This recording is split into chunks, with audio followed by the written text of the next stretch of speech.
semuanya. Waalaikumsalam. Waalaikumsalam warahmatullahi Semoga wabarakatuh. kalian dalam keadaan sehat ya.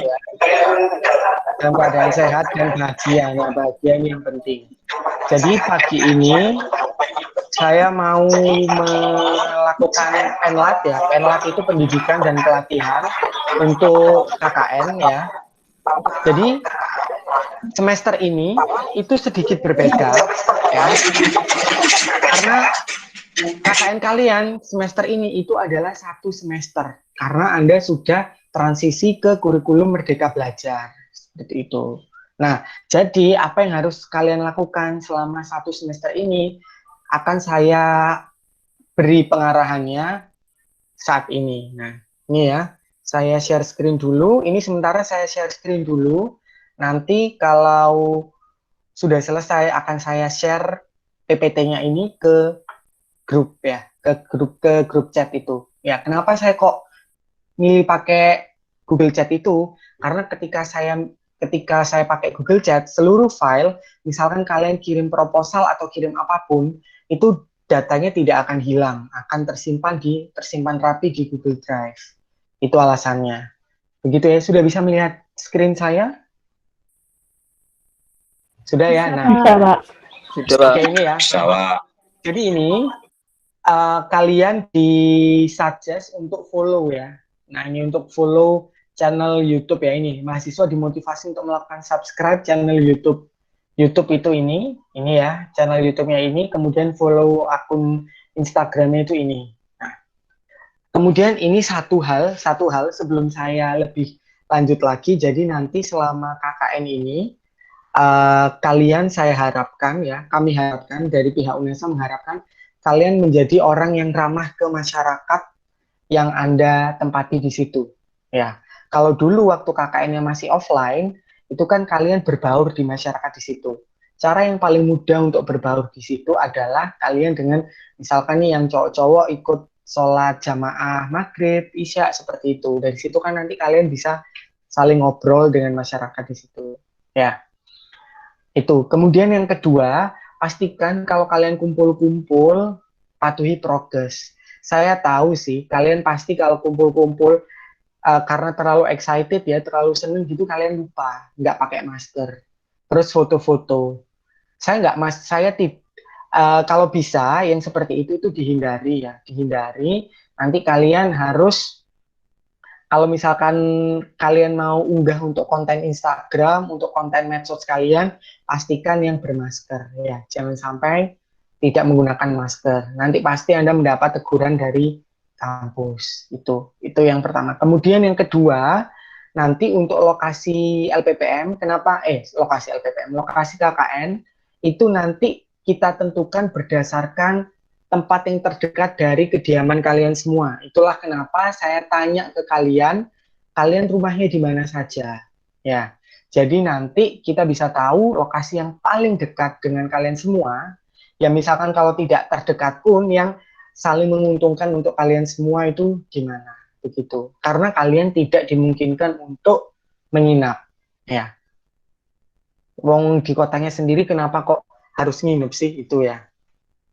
Itu. Nah, kemudian saya kembali lagi ke sini. Nah, model KKN Merdeka Belajarnya itu adalah 1 semester.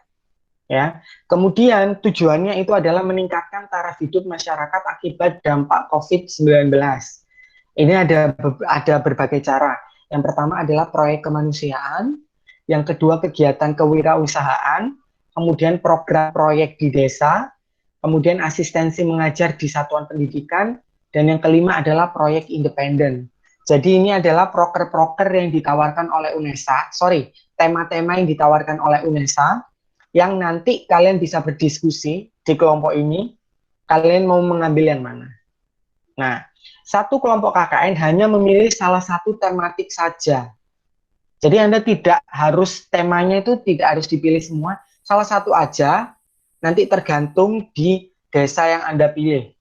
Ya, ingat ya, KKN-nya itu di desa, bukan di kecamatan. Kalau misalkan Anda nanti sudah mengkerucutkan di kecamatan apa, nanti saya harapkan Anda mengkerucutkan lagi di desanya itu di mana. Nah, ini satu kelompok, satu desa. Nah, kemudian ini DPL dan mahasiswa menentukan desa saat penlat. Nah, ini modelnya itu waktu KKN tahun kemarin. KKN tahun kemarin kan hanya 3 minggu, tapi sekarang kan 1 bulan. Nah, saya harapkan ketika Anda memilih desanya itu, ya, kalian bisa lebih bisa memotret desa itu secara holistik ya, secara keseluruhan. Jadi Anda benar-benar tahu kebutuhan di desa itu apa sebetulnya.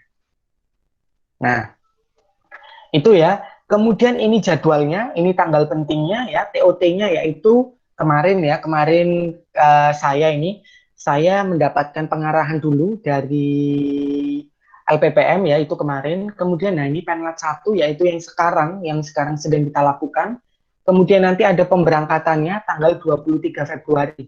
23 itu hari apa ya? Hari Senin ya? Oh, hari Selasa. Hari Selasa. Kemudian pemberangkatannya itu adalah sebanyak 5.609 peserta KKN. Ya, jadi semuanya ada 5.600. Kalau dulu KKN-nya dibagi menjadi 4 gelombang, biasanya gelombang 1 dan gelombang 2 itu adalah untuk mahasiswa prodi pendidikan, gelombang 3 dan gelombang 4 adalah mahasiswa prodi non-kependidikan. Kenapa kok kependidikan didahulukan? Karena yang pendidikan itu harus per waktu juga untuk PPL seperti itu, makanya didahulukan.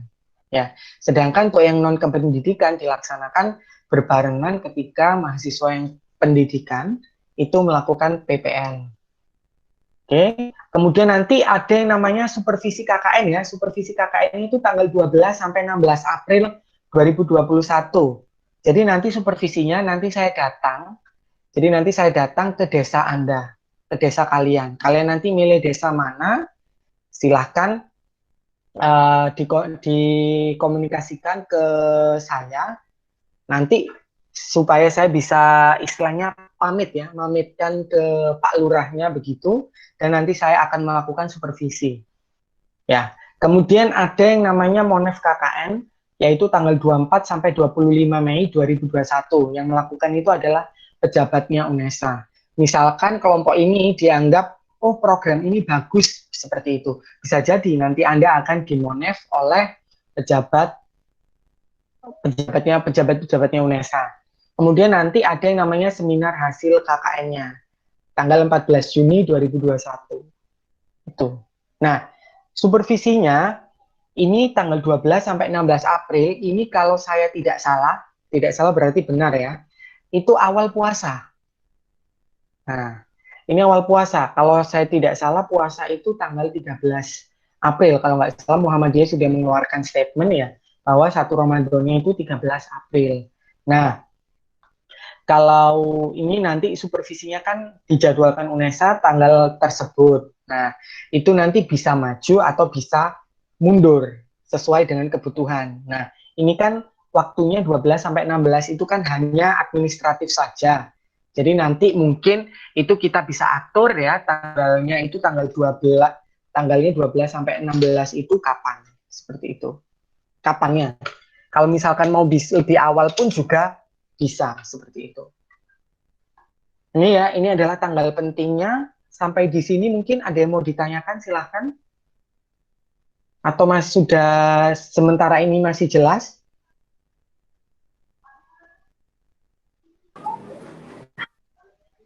Kayaknya masih jelas ya. Saya lanjutkan. Nah ini, kayaknya gini aja ya. Biar, oh kalau gini saya nggak bisa ngeliat. Gini aja. Nah, kemudian ini, penlatnya itu dilakukan 2 kali ya. Yaitu yang sekarang ini, ya. Tanggal 20 sama nanti minggu depan, tanggal 27. Ya, penlat yang sekarang itu kita penlat yang pertama ini mungkin lebih ke satu arah dulu ya. Saya memberikan pengarahan dulu ke Anda tentang apa yang harus Anda lakukan selama 1 minggu ke depan. Kemudian penlat yang kedua, nanti Anda menyusun proposal seperti itu. Ya, yang pertama ini adalah teknisnya dulu bagaimana. Nah, kemudian ini dilakukan 2 kali ya, waktunya sudah itu tadi, menyusun proposal program bersama DPL. Ya, jadi nanti kita saling berdiskusi bagaimana proposalnya itu. Ya. program apa, tema apa yang Anda angkat, kemudian prokernya apa saja. Seperti itu. Karena ini karena ini pelaksanaannya itu adalah satu semester itu kalau di dalam kalender akademik, satu semester adalah 4 bulan. Jadi paling tidak Anda mempunyai 4 proker ya. 4 proker yang satu prokernya itu lama pengerjaannya itu adalah kurang lebih 1 bulan. Ya, kalau Anda misalkan mau lebih dari itu katakanlah prokernya 6 begitu tidak apa-apa, berarti satu proker nanti mungkin ada yang 3 minggu, ada yang 2 minggu, tidak masalah. Saya bilang at least ya, satu proker itu 1 bulan pelaksanaannya. Tuh. Nah, kemudian ini menyusun logbook kegiatan, logbooknya itu diisi ya hampir setiap hari, ya kalau saya bilangnya hampir setiap hari ya, tanggal 23 Februari sampai 15 Juni 2021. Ya, itulah kenapa Anda harus membuat suatu struktur organisasi di KKN ini. Ya, jadi nanti ketuanya siapa, kemudian wakilnya siapa, sekretaris siapa, bendahara siapa, kemudian sisinya untuk seksi-seksinya itu terserah Anda. Ya, jadi nanti Anda mau seksinya itu apa saja. Yang jelas itu harus ada seksi humas, publikasi itu harus ada. Karena Anda harus publish kalau Anda melakukan KKN ini, ya, melakukan KKN ini. Itu ya. Kemudian nanti sekretarisnya ini itu urgent juga, ya, ujung tombaknya KKN ini adalah sekretarisnya, karena Anda harus mencatat apa yang Anda lakukan, dan Anda harus melakukan apa yang Anda catat. Ya, prinsipnya logbook itu seperti itu. Ya, jadi apa yang sudah Anda lakukan itu dicatat. Nah, tapi Anda juga harus punya plan ya. Plannya ke depannya itu apa? Nah, plannya itu adalah Anda melakukan apa yang Anda catat. Jadi prinsipnya seperti itu. Ya, logbook. Nah, isinya logbook itu apa? Isinya itu paling tidak catatan kegiatan Anda itu apa saja, begitu. Setelah ini nanti saya tunjukkan ya di tahun lalu gimana logbook kakak Anda itu bagaimana, nanti saya tunjukkan. Kemudian menyusun materi program yang akan dilaksanakan. Nah, jadi nanti dari prokernya itu ya, Anda kan ada misalkan prokernya. Ini saya ambil contoh ya, misalkan Anda ambil proyek di desa gitu. Misalkan Anda ngambil di desanya itu katakanlah yang paling sering kalau di Lumajang itu di Senduro ya. Saya kurang tahu kenapa.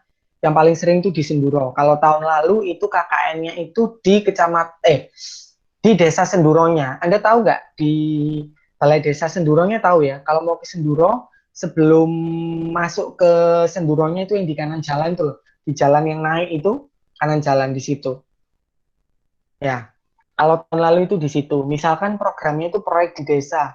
Nah, salah satu programnya tahun lalu itu adalah membuat desa tangguh. Nah, membuat desa tangguh COVID di situ. Nah, nanti itu dijabarkan apa yang mau Anda lakukan. Itu di situ.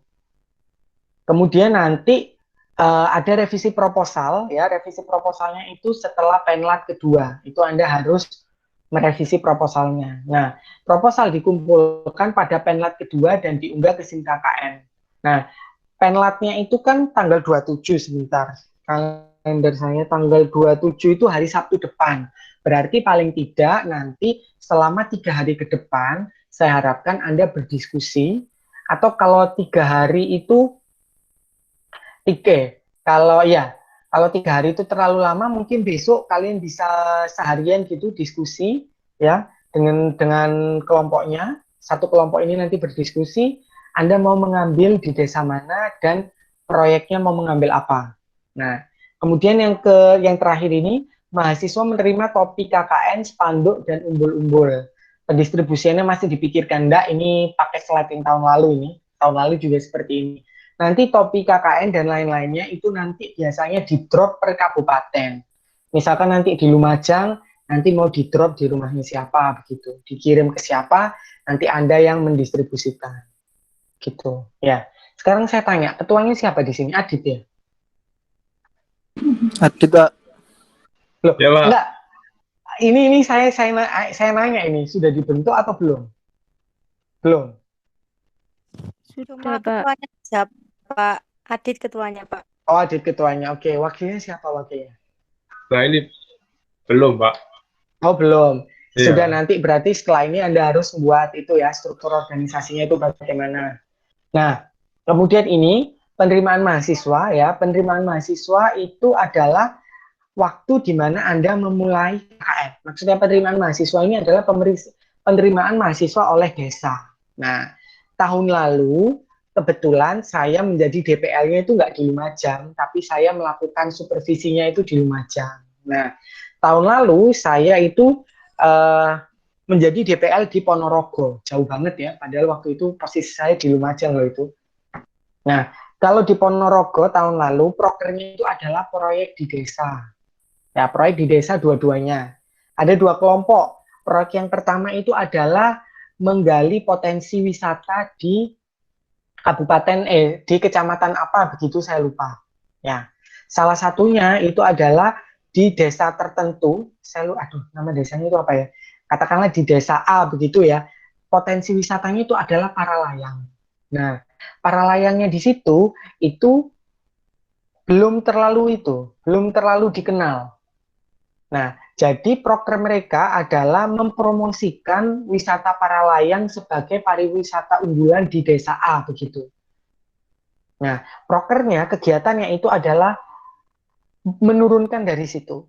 Nah, salah satu kegiatannya yang masih saya ingat itu adalah yang pertama itu mereka membuat signage ya, membuat penunjuk jalan ke lokasi wisatanya itu karena mereka ketika pengamatan tidak ada petunjuk jalannya ke situ. Itu yang pertama, proyek yang pertama. Proyek yang kedua adalah mereka membuat fasilitas tempat sampah di situ karena mereka melihat di situ masih banyak pengunjung wisatanya yang membuang sampah sembarangan. Jadi mereka mau membuat tempat sampah. Kemudian yang ketiga ya, mereka mau membuat spot foto ya, spot foto untuk selfie itu. Kemudian karena waktunya mereka sudah cukup, mereka ada proker tambahan. Nah, proker tambahannya ini adalah permintaan dari desanya. Kalian juga nanti begitu, misalkan desanya itu meminta bantuan Anda untuk melakukan sesuatu, ya, itu jangan terlalu cepat memutuskan. Maksud saya terlalu cepat itu jangan langsung menolak atau jangan langsung menerima. Anda harus diskusi dulu dengan kelompok Anda dan diskusi juga dengan saya begitu. Kira-kira waktunya cukup atau tidak. Itu ya. Nah, tahun lalu proyek tambahannya itu adalah donor darah. Ya. Donor darah di desanya itu karena sudah kegiatan rutin di desa tersebut. Nah, itu. Nah, ini ya, ketika Anda ke desanya, jangan lupa mengenakan jaket alma mater dan pakaian rapi ya dalam kegiatan KKN. Saya tahu lah, standar gampangnya itu standar kuliah gitu ya. Standar kuliah pakai alma mater. Nah, mungkin ini ada sedikit pergeseran mungkin ya berbeda kalau di standar perkuliahannya di FMIPA itu kan harus pakainya rapi begitu ya. Pakai kemeja, pakai itu. Mungkin kalau di prodi Anda, di jurusan Anda, rapi itu pakai kaos boleh ya nggak masalah karena kulturnya kan beda-beda. Yang penting rapi dan pakai alma mater begitu. Ya pakai sepatu lah paling tidak. Kemudian, nah ini bisa melakukan koordinasi sama kelompok dengan mengikuti protokol kesehatan. Pengalaman tahun kemarin, kalau kalian mau, kalau kalian koordinasi itu, saya tanya waktu supervisi itu biasanya koordinasinya itu di alun-alun ya. Koordinasinya itu ada kumpul di alun-alun yang tempatnya terbuka seperti itu. Kalau Anda mau diskusi di tempat lain tidak apa-apa, asalkan ya itu tadi protokol kesehatan ya, prinsip VDJ, ventilasi, durasi, sama jarak.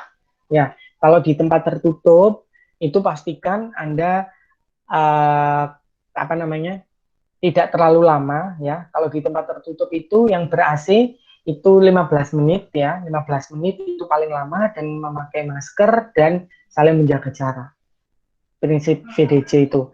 Kemudian ini bisa bertegur sapa dengan pihak yang berwenang dengan mengikuti protokol kesehatan. Ini yang paling penting ya. Ini sering sekali ada laporan tiap tahunnya itu adalah mahasiswanya kok sombong-sombong ya. Nah, kayak gitu. Mahasiswanya kok sombong-sombong, nggak bertegur sapa. Nah, waktu kami konfirmasi ke mahasiswanya, bilang gini, "Kak kenal ya Pak," gitulah. Kalau yang seperti itu yang itu ya, yang tidak diperkenankan. Nah, tujuannya KKN kan, salah satu tujuannya KKN kan untuk mendekatkan Anda ke masyarakat seperti itu. Jadi paling tidak Anda itu punya bekal kalau terjun di masyarakat seperti apa. Walaupun saya tahu ya mungkin sebagian besar dari Anda ini ada anggotanya Karang Taruna lah seperti itu. Saya nggak tahu ya di Lumajang ini Karang Taruna itu masih aktif atau enggak ya?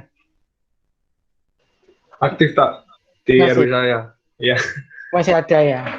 Oh, nah seperti itu. Nah ini Krisna sudah masuk. Oke, ini ya. Kemudian ini selanjutnya adalah pelaksanaan program. Nah, mahasiswa di lokasi selama 23 Februari sampai 15 Juni 2021.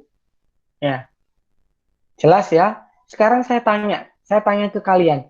Selama kuliah ini, kalian masih seringnya di Lumajang atau masih sering ke Surabaya juga? Di Lumajang, Pak. di Lumajang, Pak.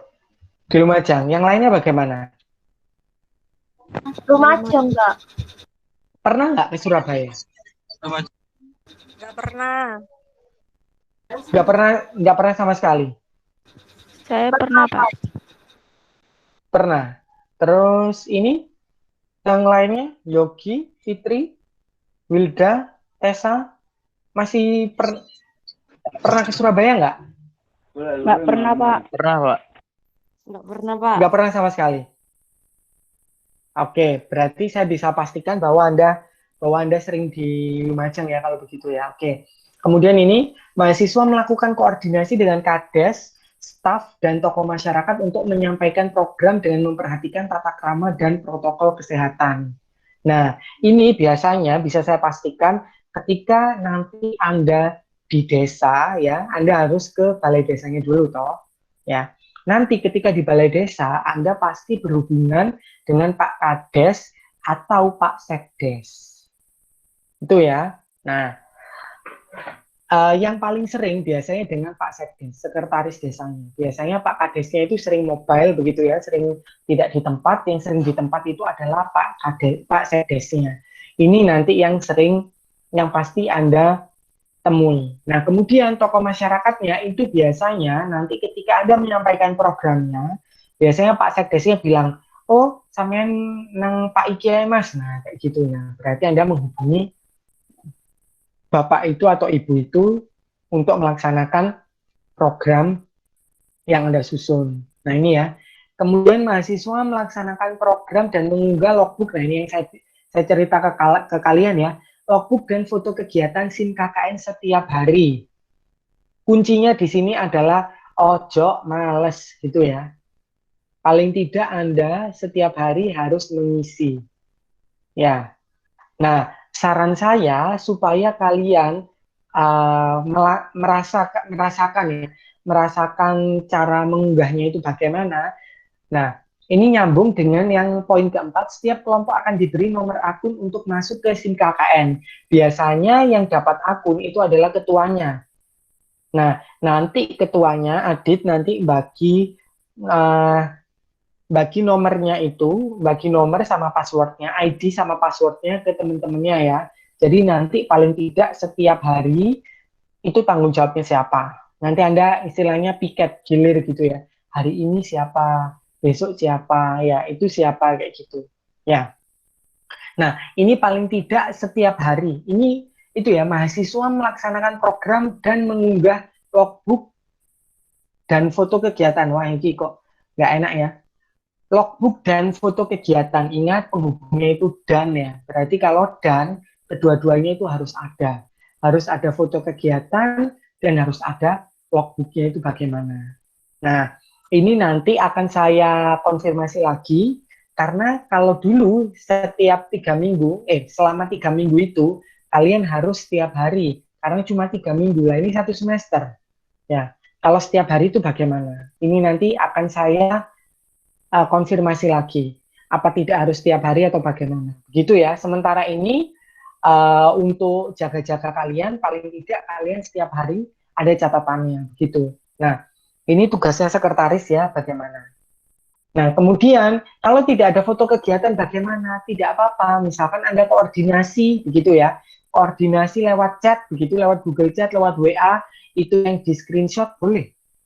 Ya, di sini kan bilangnya foto kegiatan. Anda berdiskusi itu juga kegiatan. Begitu ya. Kemudian yang kelima, dosen membimbing mahasiswa secara online di SIM KKN melalui akun SSO mengisi kolom saran DPL. Nah, nanti ketika Anda mengunggah logbooknya, itu pasti saya beri komen. Tapi tidak tiap kegiatan saya beri komentar.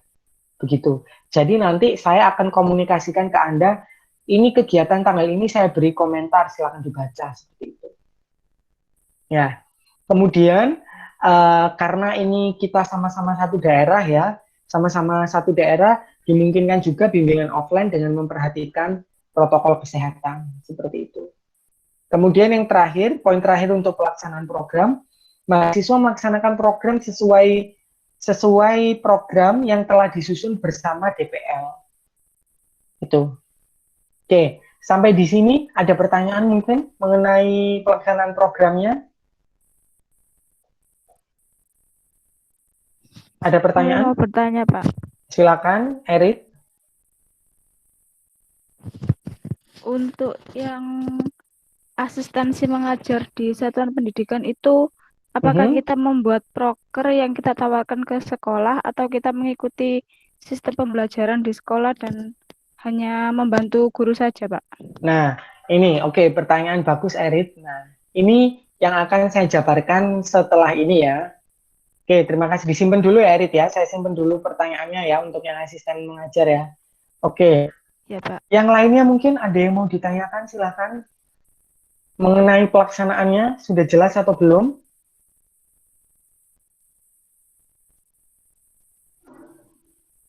Bagaimana? Sudah jelas atau belum? Jelas, Pak. Jelas. Sudah ya, oke. Saya lanjutkan. Nah, sekarang pelaksanaan proyek kemanusiaan. Nah, ini apa sih detailnya? Nah, salah satunya itu adalah mitigasi bencana. Ya, yang pertama Anda bisa mengembangkan pengetahuan, keterampilan, dan nilai praktik mitigasi bencana. Yang kedua adalah mengurangi risiko bencana alam yang merupakan serangkaian peristiwa bencana yang disebabkan oleh faktor alam. Nah, itu nanti Anda bisa baca sendiri di situ ya.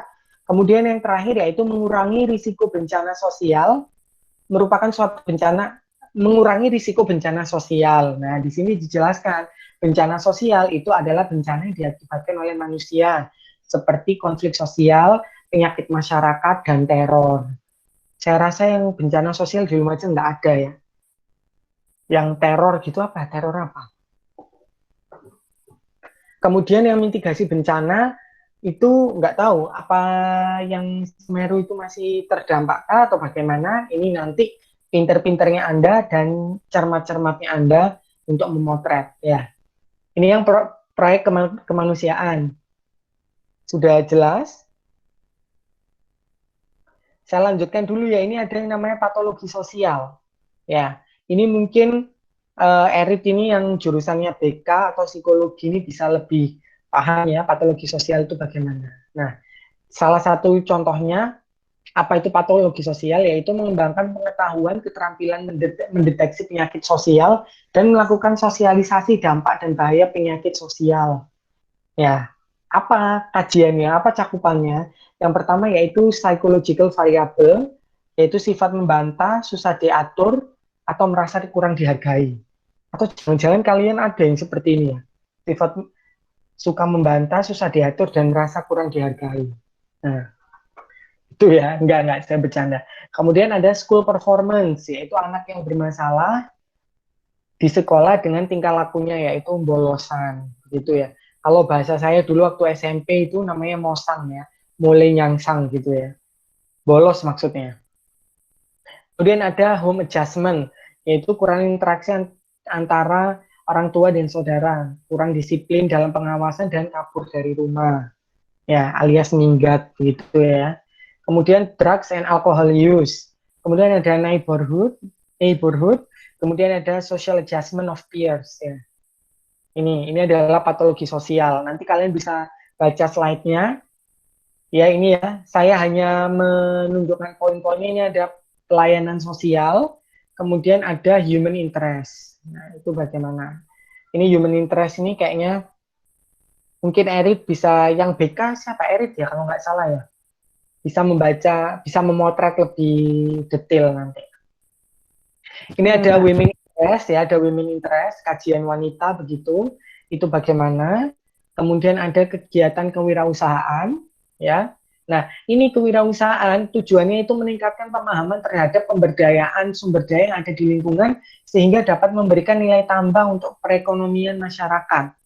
Nah, ini memberikan pelatihan kewirausahaan atau pengembangan sektor-sektor ekonomi mikro. Nah, ini mungkin ya yang paling enak itu adalah kalian memotret daerah sekitar tempat tinggal Anda. Ya, apakah ada usaha mikro kecil ya, UMKM di daerah lingkungan Anda yang menurut Anda itu layak untuk dijadikan proker?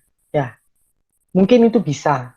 Nah, misalkan katakanlah yang tadi di Candipuro siapa? Fitri ya, atau di Kelaka di Kudus itu Yesika itu ya, itu misalkan ada, oh ada Pak di tempat saya Pak, ada pengrajin keripik kayak gitu, itu keripiknya enak sih Pak tapi kurang promosi atau teknologinya kurang canggih, ya itu Anda bisa masuk di situ ya, pengembangan kewirausahaan ya.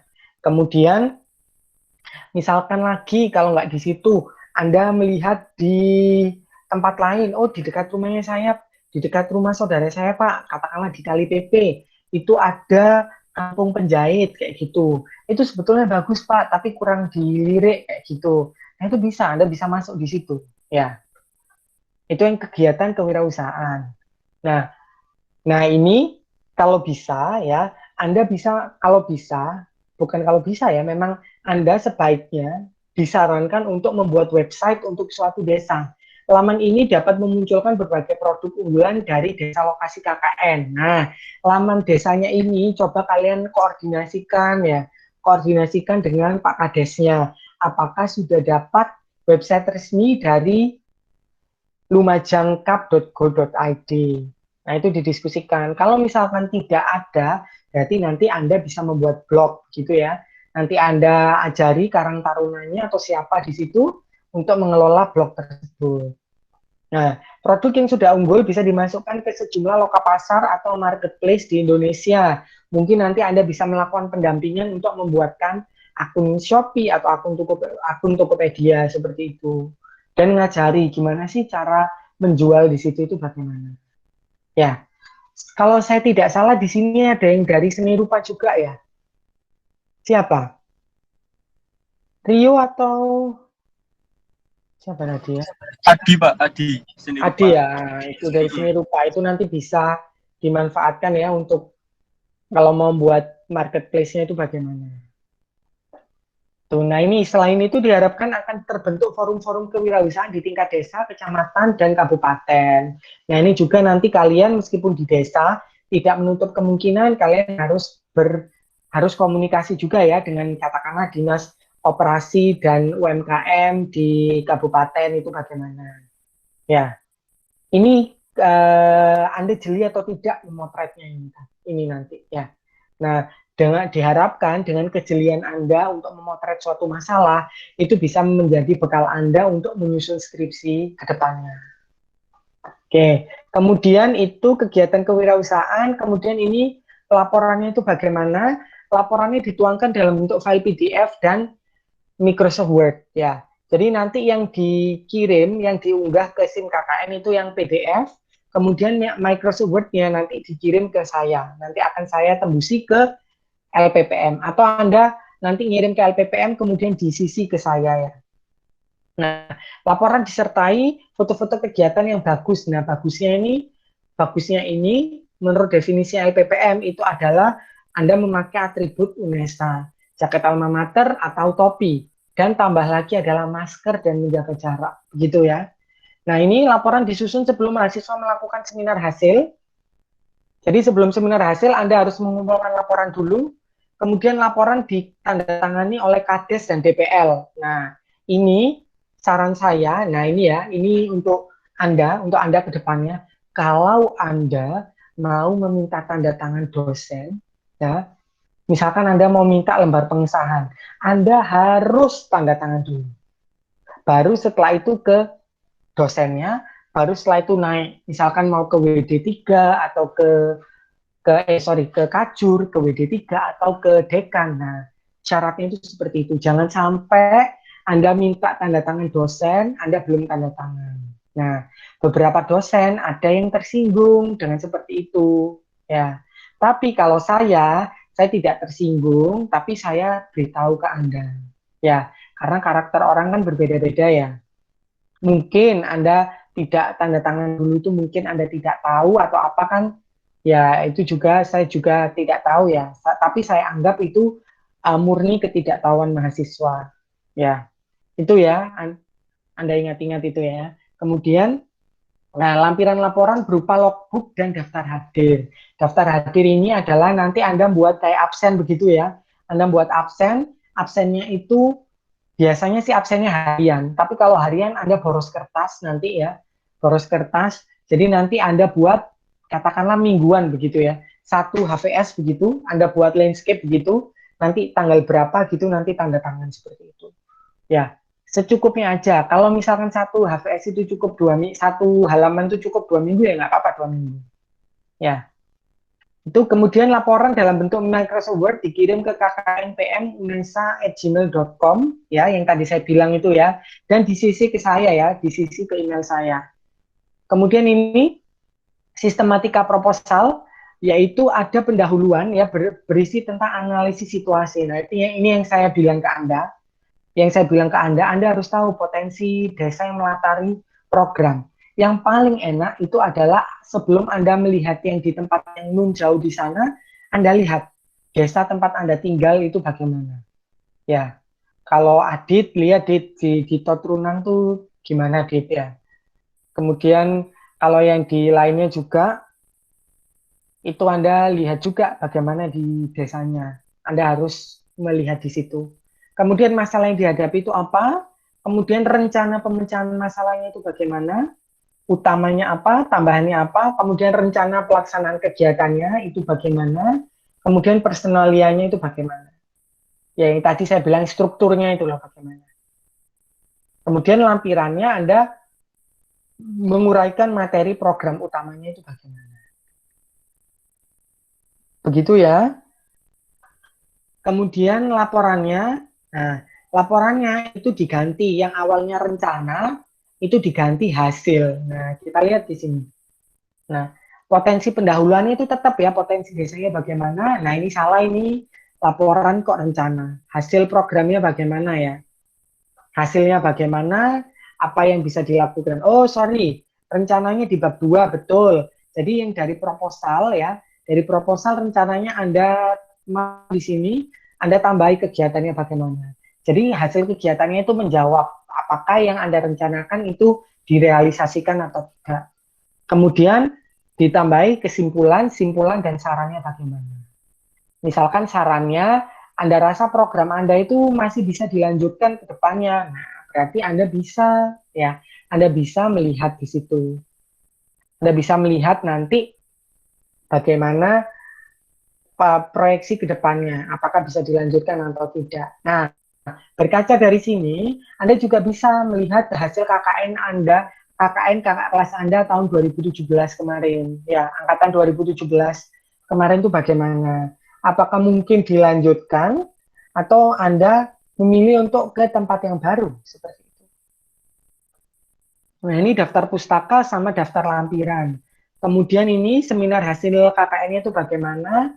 Hampir sama kayak TOT-nya ini ya, dilaksanakan secara online pada 14 Juni 2021. Ya. Kemudian menyusun artikel atau ringkasan hasil KKN. Jadi nanti Anda buat KKN-nya itu berupa artikel ya, artikel jurnal seperti itu. Panjang artikel 5-7 halaman disertai foto yang mendukung. Kemudian seminarnya itu dengan DPL dan bisa melibatkan mitra dampingan. Kemudian mahasiswa wajib mengakomodasi masukan dari peserta seminar.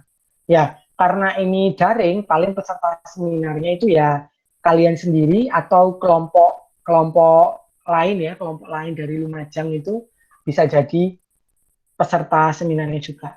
Nah, ini artikelnya berisi pendahuluan, hasil pelaksanaan, dan lain-lain. Itu rekomendasi tindak lanjut kegiatan KKN gelombang selanjutnya. Kemudian artikel yang sudah diperbaiki berdasarkan saran peserta seminar di email bersama laporan ke alamat itu tadi. Ya, ini adalah seminar hasil KKN-nya. Kemudian saya mau melanjutkan ke asistensi mengajar. Bisa melihat itu? Bisa melihat slide saya ini yang asistensi mengajar? Belum jalan, Pak. Oke. Ini sudah terlihat. Masih Terlihat. hasil KKN, Pak. Oh, oke. Oh iya sih, saya anunya Windows soalnya. Sebentar. Saya share screen lagi. Sampai di sini mungkin ada pertanyaan mengenai gambaran umumnya sebelum saya ke proker-proker yang khusus. Saya mau tanya, Pak. Silakan Jessica. Ini KKN-nya setiap hari apa gimana, Pak? Nah, pertanyaan yang bagus. Karena kan Anda selama 1 semester. Nah, selama 1 semester, kalau setiap hari, kan nggak mungkin. Anda kan kuliah, begitu. Belum lagi misalkan nanti lokasinya jauh. Nah, saran saya, mungkin Anda bisa melakukan program ini Sabtu Minggu. Mungkin seperti itu. Ya, hari Sabtu atau Minggu. Mungkin hari Jumat juga bisa, silakan. Saya mau tahu jadwal kalian hari Jumat ada kuliah atau tidak? Saya ada, Pak. Ada, Pak. Ada. Ada. Pak. Mungkin kalian itu ya nanti ya, setelah ini kalian bisa buat itu ya jadwal begitu, nanti nama-namanya siapa saja. Nanti Anda lihat, Anda list ya. Hari Senin, Selasa, Rabu, Kamis, nanti mungkin Anda bisa membuat, nanti kita bisa mencari irisannya ya. Kalau misalkan mau koordinasi di weekday begitu ya, bukan di weekend, itu kira-kira hari apa. Jadi nanti kita bisa menemukan irisannya begitu. Kalau saya jadwal mengajarnya itu hanya hari Selasa sama Rabu saja. Selain itu saya kosong ya. Biasanya hari Jumat atau ya hari Jumat itu saya gunakan untuk bimbingan skripsi, bimbingan PKL, dan mungkin ini bimbingan KKN. Tapi tidak menutup kemungkinan kita bisa bimbingan di hari lain, misalkan hari Senin, hari Selasa siang juga bisa, hari Rabu pagi bisa, hari Kamis bisa. Ya, nanti kita tentukan aja jadwalnya kapan. Begitu. Itu yang harus Anda lakukan pertama kali. Oke. Itu ya. Sudah terjawab sementara ini, Jessica? Oke, Pak, makasih. Oke. Ini ya sudah terlihat ya ini ya, asistensi mengajar itu ya.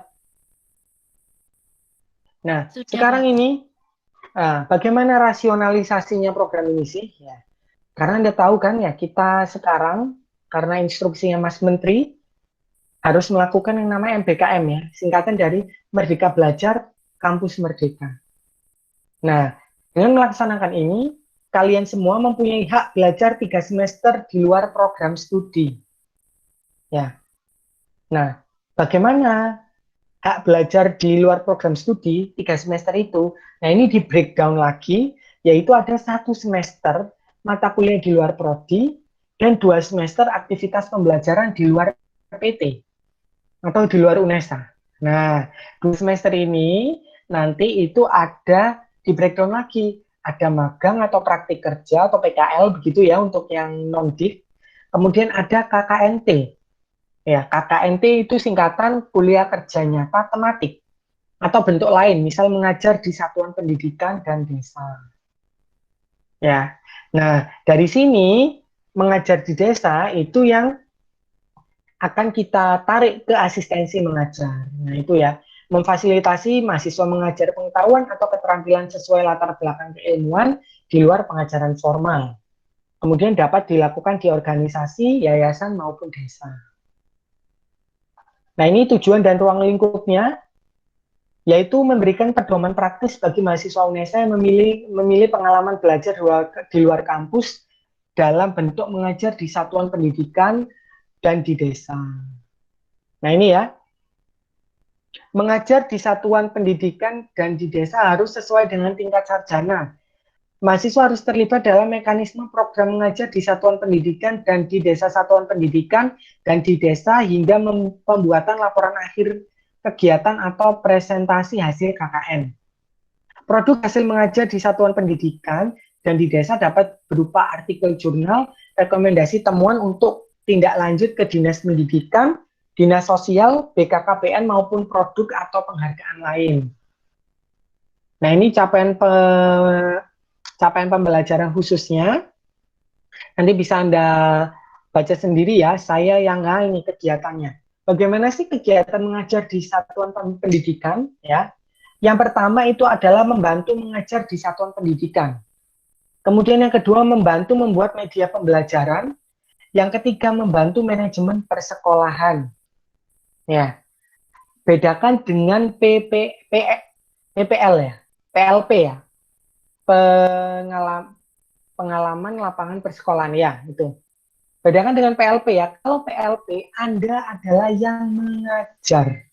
Sedangkan untuk asistensi mengajar di satuan pendidikan itu adalah Anda membantu gurunya.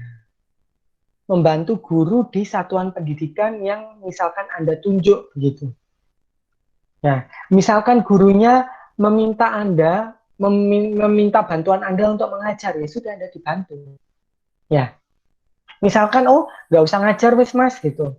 Saya minta bantu untuk membuat media pembelajaran, boleh silakan. Atau ternyata kepala sekolahnya minta bantuan Anda untuk, mas ini gimana sih mas untuk memanfaatkan pembelajaran daring yang baik itu gimana? Boleh Anda bantu seperti itu. Ya, bisa dibedakan ya. Berarti ini saya menjawab pertanyaannya tadi siapa? Erit ya? Erit tadi bertanya ya, yang asistensi mengajar itu bagaimana ya? Iya, Pak. Jadi seperti itu Erit ya, bedakan dengan PLP. Ya, kalau asistensi itu Anda benar-benar membantu. Gitu. Nah, misalkan Anda mau mengambil proyek ini, mengambil tema ini, Anda harus melihat sekolahnya, pastikan sekolahnya Anda harus bisa memotret, pastikan sekolahnya itu yang benar-benar membutuhkan bantuan. Saya rasa kalau sekolah di dalam kota begitu, katakanlah di SMA 1, SMA 2, atau SMA 3 begitu, itu kayaknya tidak terlalu membutuhkan bantuan. Ya, yang di pelosok-pelosok itu loh, Anda coba lihat di situ. Yang paling mudah adalah sekolah di sekitar Anda. Itu bagaimana ya? Kayak sekolah online, biasanya kan kesulitan di situ. Nah, kemudian ini yang di satuan pendidikan ya. Kalau misalkan mengajar di desa bagaimana? Nah, ini Anda bisa mengajar program kejar paket A, B, dan C. Atau program taman bacaan masyarakat, bisa, boleh. Atau pemberantasan buta aksara, juga boleh. Kemudian ini, nah, kegiatannya bagaimana? Kalau melakukan itunya, Anda mengambil ini, nah ini adalah langkah-langkahnya. Persiapan dan pengumpulan datanya, nah surveinya itu bagaimana?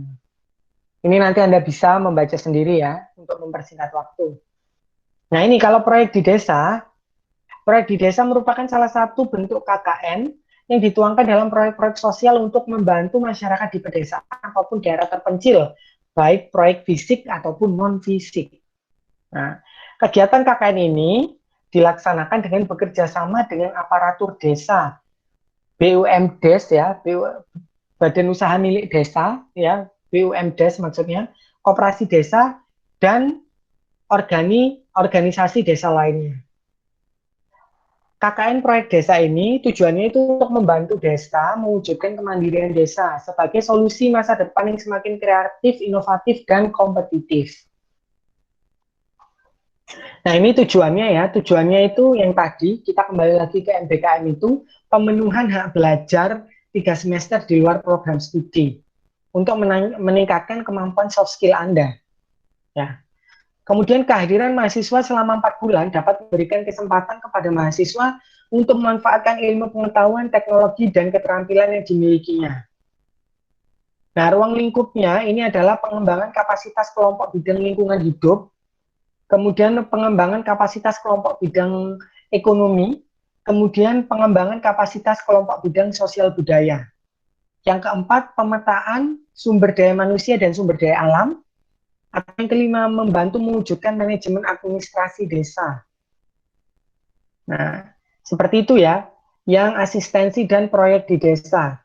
Kemudian, ini ada lagi mungkin proyek di desa. Saya bisa share. Ini kayaknya saya itu dulu, saya stop presenting dulu ya. Saya entire screen saja. Sudah bisa melihat layar saya di sini? Belum, Pak. Ini. Sudah baru. ya, oke. Nah ini ya, proyek di desa. Nah ini kayaknya sudah ya, sudah di itu. Nah ini contoh pembelajaran KKNT dari Prodi PLS ya. Ini bisa macam-macam, bisa pendidikan kesehatan masyarakat, ada pendidikan masyarakat, pendidikan keluarga dan parenting, perencanaan pemberdayaan masyarakat, pengelolaan pendidikan dan pelatihan, dan lain-lain. Ini ya, bisa macam-macam ini ya. Ini bentuknya, kalau pendampingan kelompok usaha itu bisa macam-macam. Anda bisa identifikasi pemetaan usaha mikro, bisa analisis kebutuhan, kemudian Anda bisa melatih manajerialnya bagaimana, melatih produksi dan packingnya bagaimana, kemudian jaringan pemasarannya bagaimana, kemudian untuk mendapatkan modal itu bagaimana, itu macam-macam. Nah, kalau yang bidang pendidikan, misalkan pembangunan di desa di bidang pendidikan itu Anda bisa penguatan kelompok dan tata kelola administrasi, kemudian pelaksanaan kegiatan utama, atau penguatan kemitraan TBM. Nah, ini tahapannya hampir sama semua. Nah, ini sistem penilaiannya itu bagaimana? Sistemnya hampir sama ya, kayak mata kuliah lain ya. Saya kurang tahu kalau di prodi kalian masing-masing berapa SKS ya KKN ini ya. Kalau dari FE soalnya 20 SKS. Berapa? Berapa kalau Anda? Ada yang 6 SKS? Enggak, Pak. Berapa? Saya 3 SKS kalau nggak salah, Pak. 3. Iya. Yang lainnya bagaimana? Belum tahu. Nanti coba dipastikan ya. Coba dipastikan supaya saya tahu nanti bobotnya bagaimana. 3, Pak. Nah, 3 SKS. 3 juga, oke. Ya. Ini formatnya sudah. Ini, kemudian ini ada lagi proyek di desa ini. Kemudian nanti slide terakhir yaitu adalah proyek independen. Nah ini. Ini sudah ya.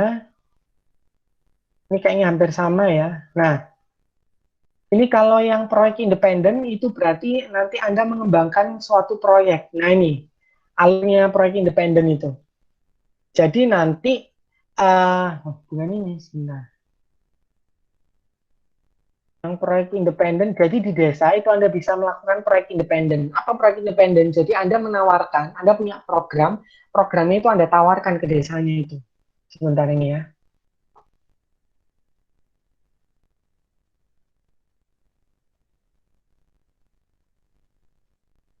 Nah ini ya, kalau proyek independen, nah Anda bisa ya, substansinya itu adalah Anda mampu ya merencanakan produk inovatif atau produk industri yang memiliki kemampuan praktis ataupun konseptual dalam mengembangkan produk industri yang dapat diproduksi untuk memenuhi kebutuhan masyarakat. Misal contoh ya, di sini katakanlah di kelompok ini ada mahasiswa dari teknik elektro gitu. Anda lihat misalkan di daerah Pasru Jambe sana itu, oh sungainya itu kenceng-kenceng di sana.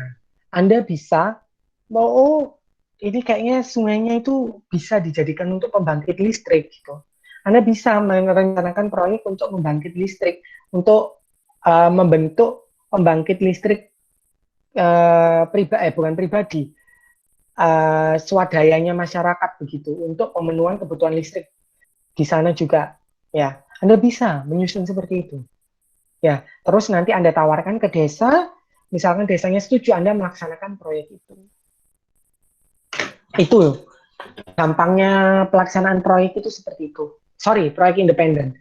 Nah, jadi dalam melaksanakan proyek tentu ada tahap-tahapannya. Bagaimana dalam merencanakan proyek. Nanti saya beri teorinya itu. Sekarang yang harus Anda lakukan adalah Anda menentukan temanya dulu apa. Gitu. Oke, itu sudah, saya rasa sudah semua ya. Sudah semua yang tema-temanya sudah saya utarakan semua. Mungkin sampai di sini ada pertanyaan dari Anda, silahkan.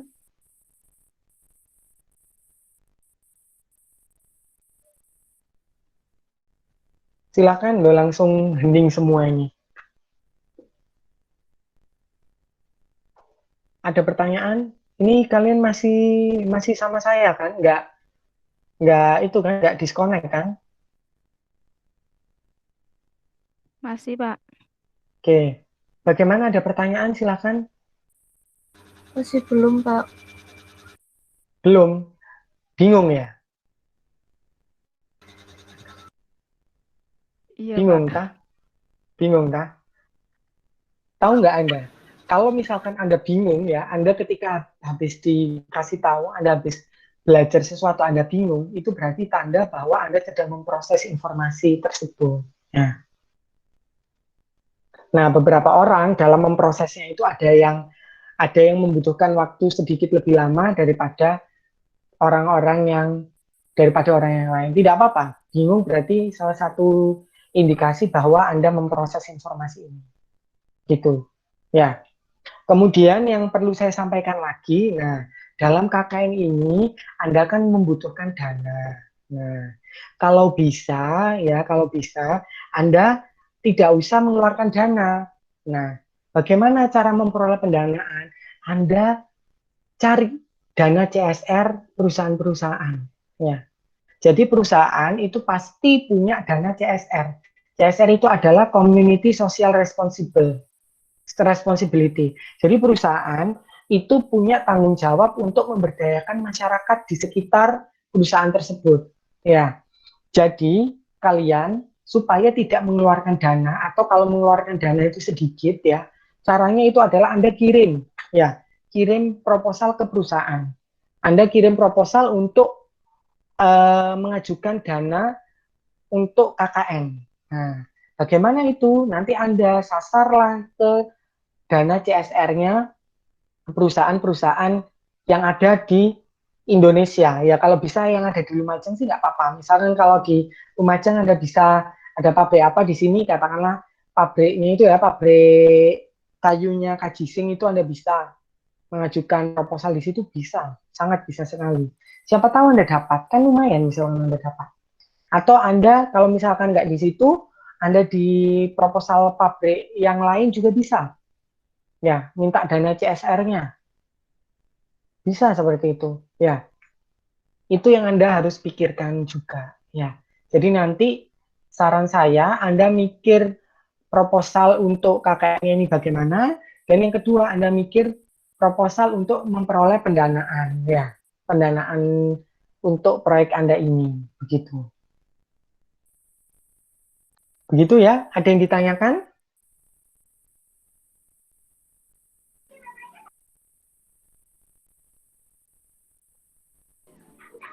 Ada yang ditanyakan? Iki kok sawangannya situ ya, mumet semua ini. Apalagi ketuanya. Gimana, Dit?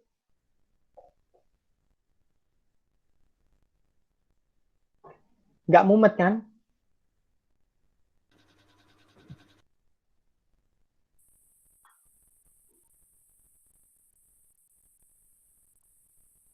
Gimana? Kalau tidak ada, untuk penlatnya mungkin ya, penlatnya yang direkam ini mungkin saya akhiri dulu. mungkin setelah ini kita bisa diskusi informal, begitu ya? Iya, Pak. Oke, kalau begitu Pak. rekamannya saya akhiri dulu ya. Iya. Ya, terima kasih atas perhatiannya. Wassalamualaikum warahmatullahi wabarakatuh. Waalaikumsalam.